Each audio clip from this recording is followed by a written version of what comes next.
Cypress Financial Group presents the Retirement Roundtable podcast with John Scallan. Get more at cypressfinancial.net. Now, let's get to the show. John, when was the last time you reset your GPS, took a little R&R, a little vacation, shut it down for a couple days? When was the last time you had a chance to get off the grid, John? Mark, great question. Great way to start the show. Fairly recently, I got a chance to meet some of our coworkers out in Jackson Hole, Wyoming. That was significant. And just for the record, I'm actually out in the Tampa, Florida area. Not too much R&R going on here. More about compliance training, but glad to be here. Just glad to spend a little time recharging, learning some new things. Always great to reset. We've got a little family trip coming up in about a month or so, and I realize I've been planning this trip, putting the details together, as we all do, for about 6 months now. And John, that comes to the point where we as adults, we have a problem. We spend more time, and it's a bit of a cliche, but I think it's true. We spend more time planning our vacations than we do planning our retirement. Do you find that to be true? And John, how can that be dangerous? Well, very, very common. Exactly what you're saying. Listen, retirement planning is not like going to the beach, right? That's certainly not earth-shattering information.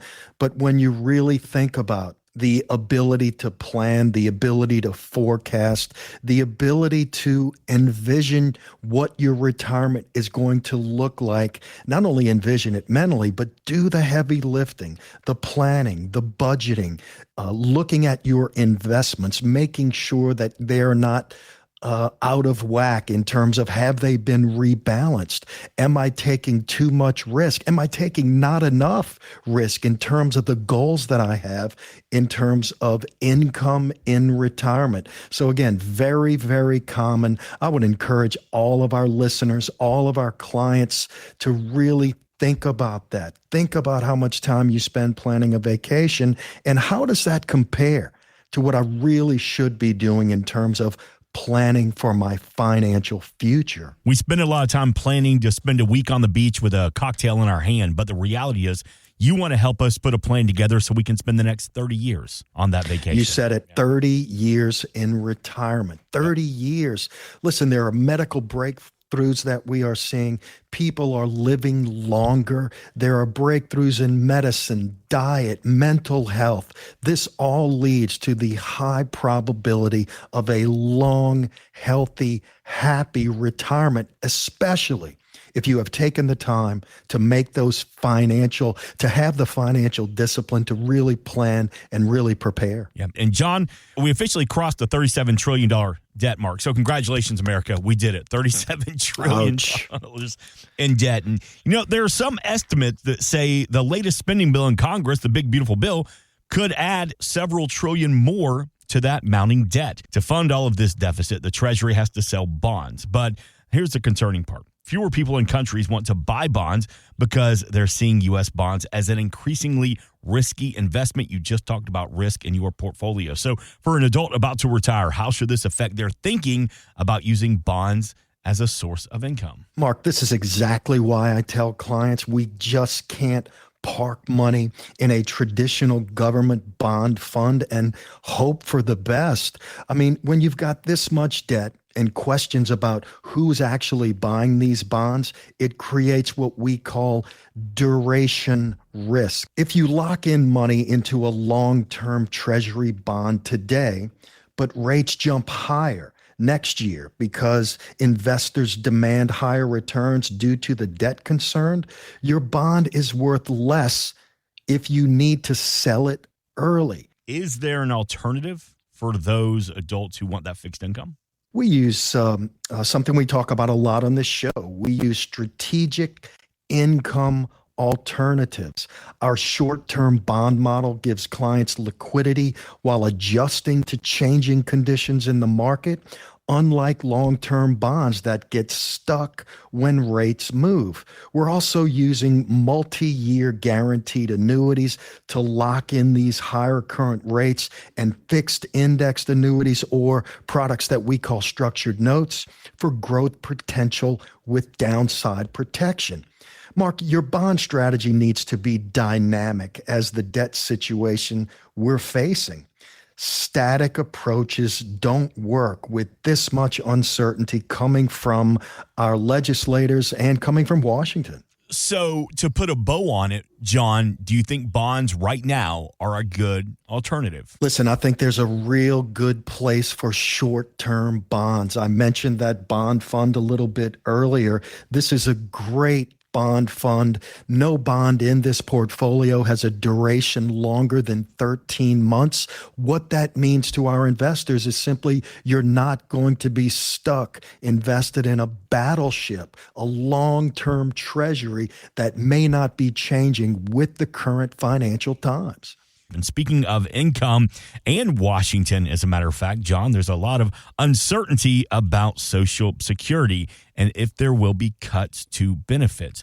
I want you to hear this clip from the team at Barron's Roundtable that believes Congress will come up with some kind of short-term fix for baby boomers, but those benefits could definitely take a hit. Who gets screwed on Social Security? Because someone's going to, right? Yeah. There's not enough money there. Eventually, something will have to be done about it. Let's create a scenario. Let's say that we're talking about a 52-year-old man. Is he going to get a cut in his Social Security going forward, or is he going to be safe? Who's going to get that cut? I think our hypothetical 52-year-old is just fine because the dividing line is late 40s. Yeah. So anyone younger than that is probably going to get a benefit reduction. Anyone older than that is probably going to be grandfathered into the current benefit structure. You know, Mark, I actually agree with this team from Barron's. The 52-year-old is probably going to be fine. Congress has a history of grandfathering people close to retirement, meaning they will be able to keep the current financial benefits and scenario. Anyone in their 50s or older will likely be preserved under the existing benefits. So where should we be most concerned? Where does that fall? Mark, it's the younger generations, people in their 30s and 40s. That's me, John. Thanks, buddy. Appreciate that. Sorry to be the bearer of bad news. But again, for younger people, treat Social Security as a bonus rather than the foundation of your retirement. Build your retirement plan assuming it might not be there, and if it is, you're way ahead of the game. The people who will thrive in retirement are those who don't depend on government programs to carry them through.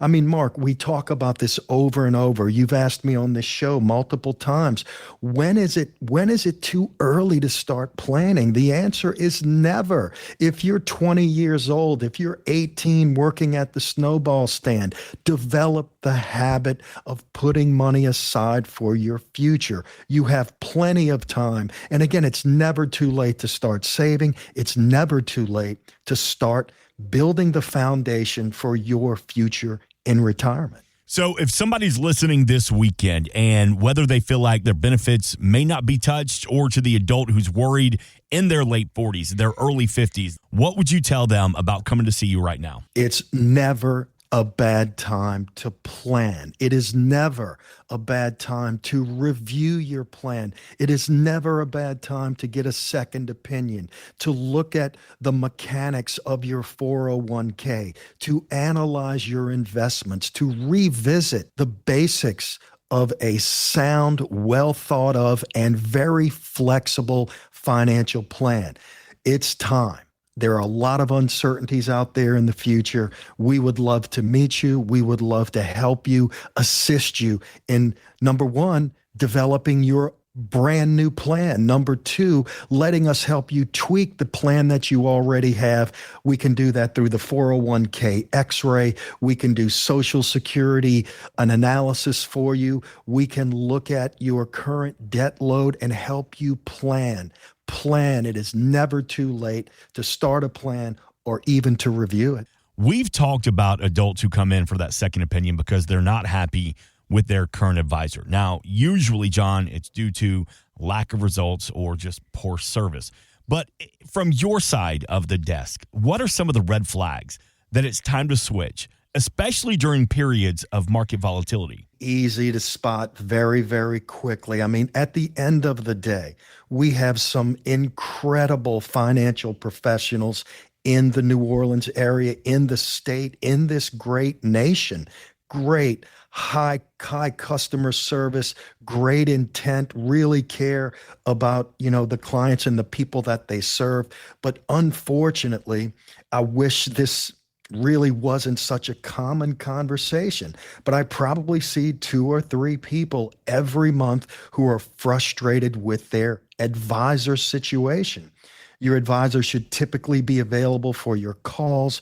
That open line of communication is absolutely key to a successful long-term relationship. So as we're talking about the power of a second opinion service, what are some of the biggest, red flags that you see from people that come to sit down with you looking for another opportunity? Mark, when advisors go missing in action, it's really not good. It's almost like a gut punch for me.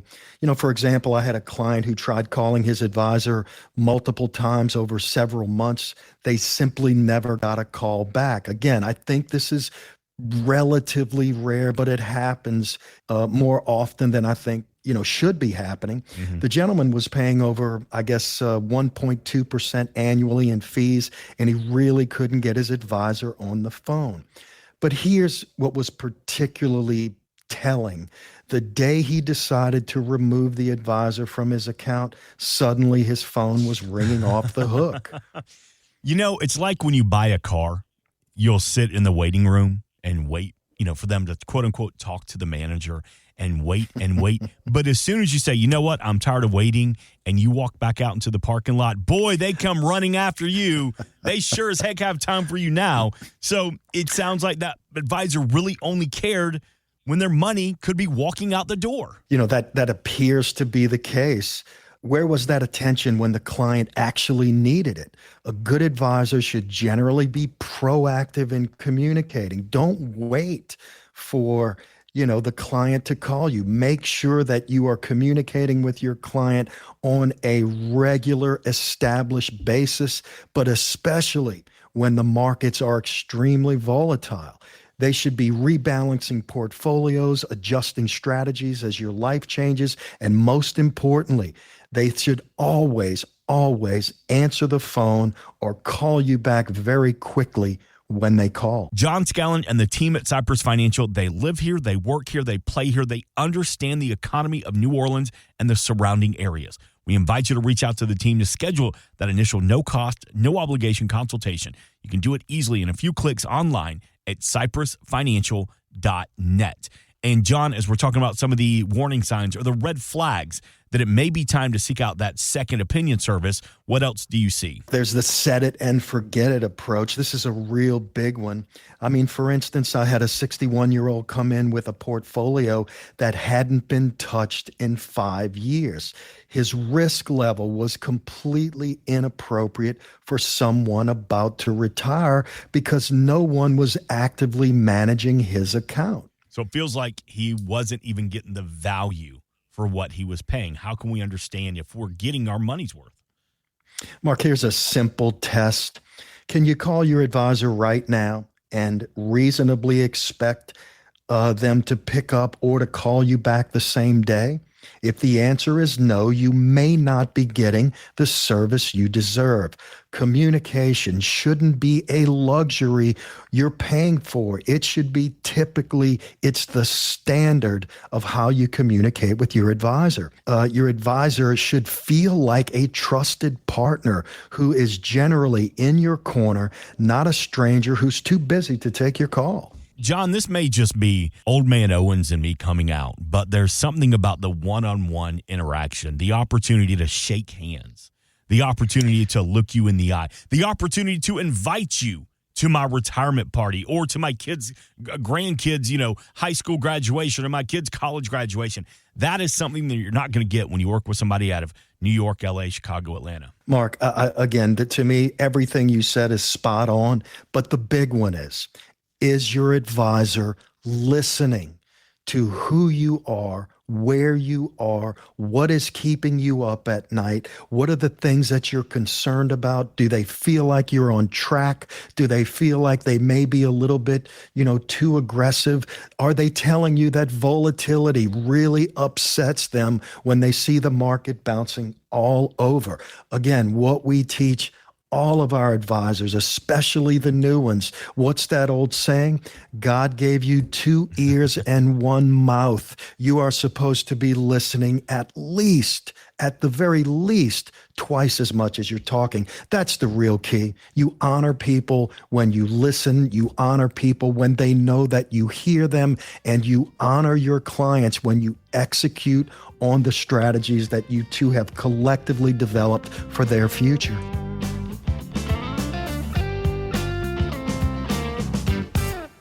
Investment advisory services offered through Cypress Financial Group, a registered investment advisor firm. Registration is not an endorsement of the firm by securities regulators. By contacting us, you may be provided with information about insurance products, including annuities offered through Cypress Financial Group, John Scallan, Louisiana Insurance License Number 1064997. The firms are separate entities. Annuity guarantees rely on the financial strength and claims paying ability of the issuing insurance company and are not offered by Cypress Financial Group. Read your contract for restrictions, limitations, or penalties.